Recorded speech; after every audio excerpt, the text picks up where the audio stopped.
आदिवासी समाज के और जितने भी ओबीसी समाज और जितने भी सामाजिक संगठन के द्वारा आज ये भारत बंद के साथ साथ बस्तर बंद का आयोजन किया गया है, उसमें जितने भी हमारे पदाधिकारी हैं उन सभी को मैं बहुत बहुत धन्यवाद और आभार व्यक्त करता हूं। आप लोगों की मेहनत से आप लोगों ने अपने समाज के बीच में जाकर के जो जागरूकता फैलाई, जो लोग अपने अपने साधन से चल करके यहाँ पे आए हैं और आज इस मामले की संवेदनशीलता को देखते हुए जिस भी समाज के कर्मचारी लोगों ने, पढ़े लिखे लोगों ने, आरक्षण का फायदा उठाए लोगों ने अगर कुछ 100-200 का सहयोग भी किया है, उनको भी बहुत बहुत धन्यवाद देता हूं। लेकिन उनके लिए लानत भी भेजता हूं जो आज आरक्षण का फायदा उठाकर घर के अंदर छुपे हुए हैं। ऐसे लोगों को पहचानना होगा, चाहे वो चपरासी हो, चाहे वो कलेक्टर हो, चाहे कमिश्नर हो, चाहे मंत्री हो, विधायक हो, सांसद हो। आज अगर आरक्षण नहीं होता तो एक चपरासी तक नहीं बन सकते थे, लेकिन आज वो विधायक बन गए, सांसद बन गए। किसकी बदौलत? हम लोगों की बदौलत, समाज की बदौलत बने हैं। उनका कोई योग्यता नहीं है। अगर बाबा साहब डॉक्टर अम्बेडकर ने आरक्षण की व्यवस्था नहीं किया होता तो ये लोग आज छोटा सा चपरासी भी नहीं बन सकते थे। लेकिन आज ये फैसला आया कि माननीय सुप्रीम कोर्ट में बैठे हुए मनुवादी जज लोगों ने फैसला दिया है।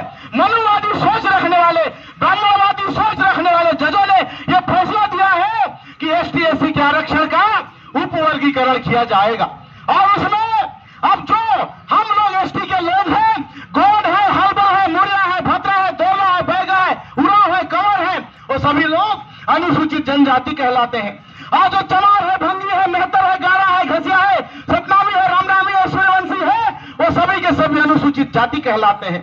लेकिन इस फैसले के बाद ये हो सकता है कि सतनामी के लिए अलग से आरक्षण रहेगा, सूर्यवंशी के लिए अलग से आरक्षण रहेगा, चमार के अलग से आरक्षण रहेगा, जाटों के लिए अलग से रहेगा।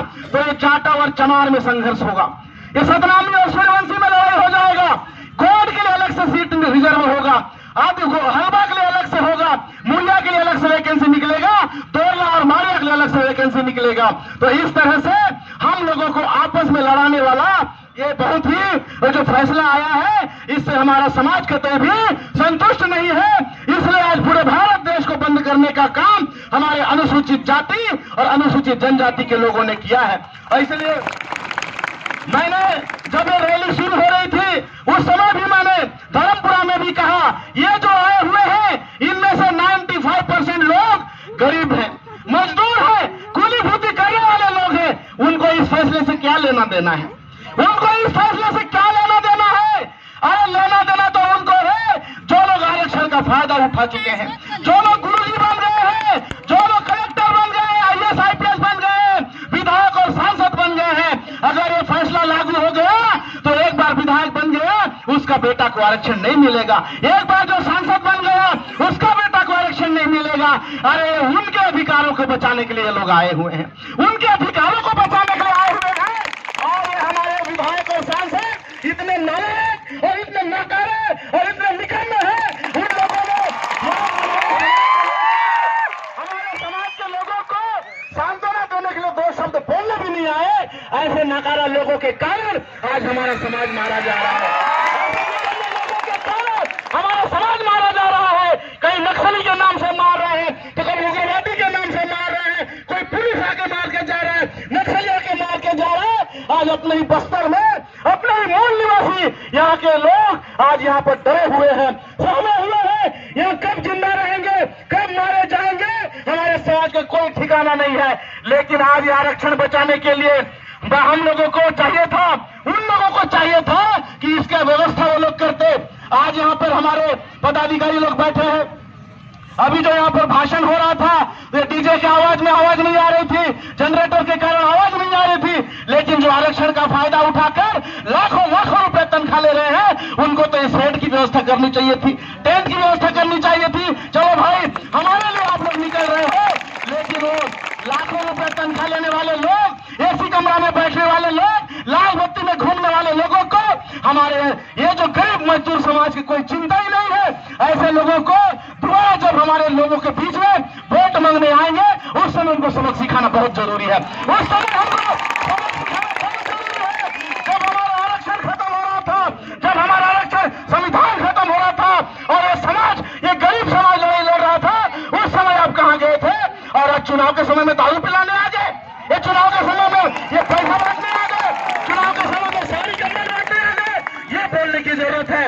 इसलिए मैं कहना चाहता हूं, ये हमारे एसटी-एससी विधायक और सांसद ऐसे पालतू कुत्ते हैं जो अपने मालिक के खरीदे हुए हैं। उनके मुंह में ऐसा पट्टी बंधा हुआ है, ना तो अपनी मर्जी से दूसरे दुश्मन को काटना तो दूर भोग भी नहीं सकते हैं। ऐसे लोगों से हमारे समाज का कोई भला नहीं होने वाला है।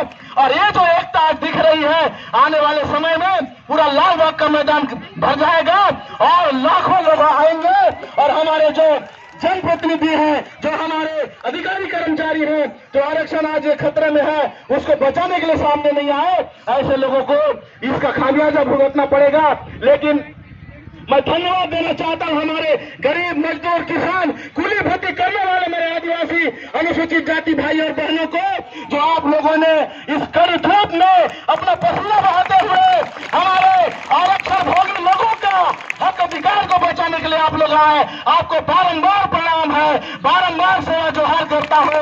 ये आप लोग हैं तो हमारा हक अधिकार बचा है, वरना ऐसे नालायक लोग तो आज आरक्षण का फायदा उठा करके एक कदम इधर आना भी पसंद नहीं करते। ऐसे लोगों की वजह से आज हमारा समाज जो है आगे नहीं बढ़ पा रहा है। तो ये जो ज्ञापन दिया गया है, जिसको भैया प्रकाश ठाकुर जी ने बताया, बहुत सारे मुद्दे हैं और बहुत सारे जो हमारे कम पढ़े लिखे लोग हैं उनको समझ में नहीं आता है। तो ये हुआ है कि दविंदर सिंह बनाम पंजाब का एक केस चला। दविंदर सिंह कोई आदमी है, वो केस दायर कर दिया पंजाब के सरकार के खिलाफ में और सुप्रीम कोर्ट में, और वो सुप्रीम कोर्ट में जो फैसला हुआ 1 अगस्त 2024 को, तो ये फैसला हुआ है कि अब एसटी-एससी का आरक्षण में क्रीमी लेयर का सिस्टम लागू करेंगे। जो ज्यादा पैसा कमाता है, 2.5 लाख से ऊपर पैसा कमाता है, उसको रिजर्वेशन नहीं मिलेगा। और जो ये जजों का नियुक्ति होता है, उसमें भी कॉलेजियम सिस्टम से हो रहा है। कोई परीक्षा नहीं, कुछ नहीं, अपने अपने लोगों को वहां जज बना के बिठा दिया जा रहा है। ये भी हम लोग खत्म करना चाहते हैं, खत्म करने की मांग हम लोगों ने किया है। और बस्तर के अंदर जो 5वीं अनुसूची है, पेशा कानून लागू है, लेकिन यहाँ कोई यहाँ लागू नहीं हो रहा है नियम। आज बता दीजिए, ये बस्तर में पेशा कानून के होते हुए हमारे आदिवासी लोगों को गरीब क्यों होना चाहिए? आज करोड़ों रुपए का लोहा, ये लोहा जो है ट्रेन के माध्यम से विशाखापट्टनम से जापान जा रहा है, और हमारा आदमी 1 रुपया चावल खाने के लिए मजबूर है। 1 रुपया चावल, और हम लोग का लोहा 8 आना किलो में जा रहा है, 8 आना किलो में जा रहा है। और हमारा जो विधायक हो चाहे सांसद हो, जिनको मुद्दा उठाना चाहिए उनको पेटी पेटी नोट मिल जाता है, इसलिए कोई मुद्दा नहीं उठाता है। आज यहाँ एनएमडीसी में, आज हमारे एनएमडीसी में हजारों लोग नौकरी कर रहे हैं, लेकिन उस खदान के पीछे जाकर देखिए तो आज भी लंगोटी में पहनने वाला आदिवासी आदिम युग में जीने के लिए मजबूर है। तो ऐसे है, इस 5 अनुसूची क्षेत्र में हम लोगों को बार बार रोड में उतरना पड़ रहा है। तो उसके लिए जिम्मेदार वही जनप्रतिनिधि है जो हमारा विकास करने के नाम से वोट लेते हैं, लेकिन हमको रोड में उतरने के लिए मजबूर होना पड़ रहा है। जैसा कि भैया प्रकाश ठाकुर जी ने बताया, अगर सरकार संसद का विशेष सत्र बुला करके इस कानून को रद्द नहीं करती है, अब हम लोग सरकार के पीछे नहीं जाएंगे, हमारे नाकारा विधायक और सांसदों का घर का घेराव करेंगे, उन्हीं के घरों में डेरा डाल के बैठेंगे। आप हमको खाना खिलाओ, पानी पिलाओ, हम यही रहेंगे। अगर आप संसद भवन में जाके बोल नहीं पाते हो, वहां चुप्पी साधे रहते हो, मुंह बंद रहता है, तो आपको इस्तीफा देना चाहिए, इस्तीफा देना चाहिए। इस मांग को लेते हुए हम लोग अब किसी के पीछे भागने वाले नहीं है। ये भाग के बहुत परेशान हो गए, और जो असली गुनहगार है उसके पीछे जाएंगे, उसके घर में जाकर के डेरा डालेंगे। तो यही है, पत्रकार लोगों ने भी पूछा कि भाई अगर सरकार ये आपके मांग को नहीं मानती है तो क्या करोगे? तो हम वही करेंगे, जो जिम्मेदार है, जो नकारा है, जो काम नहीं कर रहे हैं, उनके घरों का घेराव करेंगे और उनको इस्तीफा देने के लिए मजबूर करेंगे। और हमारे युवा, एक से एक युवा है, विधायक बनने के लिए तैयार है, सांसद बनने के लिए तैयार है। समाज के समर्थन प्राप्त ऐसे लोग जो संघर्ष कर रहे हैं, आप लोगों को लेके आए हैं, कोई पिकअप में लेके आया है, कोई बाइक में बिठा के लाया, ऐसे लोग को बनाएंगे विधायक और सांसद। वो समाज उसे वोट देगा, उसको कोई पैसे की जरूरत नहीं है। लेकिन बड़े बड़े पूंजीपतियों से करोड़ों करोड़ों का नोट लेकर आते हैं, हमारा वोट लेकर चले जाते हैं। इसलिए साथियों, आज हमको समय आ गया है कि अब हम लोगों को जागना होगा और हम लोगों को ये जो मुद्दे हैं, इस मुद्दे को गांव गांव में ले जाके जितने हमारे युवा साथी हैं, गांव गांव में जाकर के रात रात को संगोष्ठी करके मीटिंग करके बताने का काम करेंगे और हमारे समाज को जागरूक करने का काम करेंगे। क्योंकि मुझे ऐसी जानकारी मिली है कि आरएसएस के लोग गांव गांव में जाकर के इस कानून की जो है वो तारीफ करने में लगे हैं। वो गोड़ के पास जाएंगे और बोलेंगे, अरे भाई, हलवा लोग तो आरक्षण ले लिए हैं, उसको आरक्षण से खत्म करना चाहिए, तभी तो आप आगे बढ़ोगे। ये गोड़ लोग तो बहुत आगे बढ़ गए हैं, ऐसा बोल के धुरवा के पास जाएंगे। सतनामी लोग तो बहुत आगे बढ़ गए हैं, ऐसा करके घसिया के पास जाएंगे। इस तरह से जाति जाति में लड़ाने का काम ये आरएसएस के लोग गांव गांव में जाकर कर रहे हैं। और मैं आप लोग के सामने बता देना चाहता हूं, अगर हमारा आदिवासी भाई जाने अनजाने में उस आरएसएस में काम करता है तो तुरंत छोड़ दो, वो हमारा संगठन नहीं है, वो हमारा संगठन नहीं है। दूसरे संगठन में जाकर के दूसरों के हाथ को मजबूत करने का काम बंद करो, समाज के साथ जुड़ो और टांग खींचने का काम बंद करो, हाथ खींच के ऊपर खींचने का काम करो, तो समाज निश्चित रूप से आगे बढ़ेगा। तो बहुत बहुत धन्यवाद, आप लोगों ने मेरी बात को ध्यान से सुना और निश्चित रूप से मेरे ख्याल से जितने भी लोग हैं गांव गांव जाएंगे, गांव गांव में जाकर के इस कानून के बारे में, इस काले कानून के बारे में जागरूक करेंगे और ये संसद में सत्र ला करके इस कानून को रद्द करने के लिए भी अपील करेंगे। तो इसके लिए गांव गांव में जाना बहुत जरूरी है। आप लोग इस काम को करेंगे, यही आशा उम्मीद करते अपनी बात को विराम देता हूं।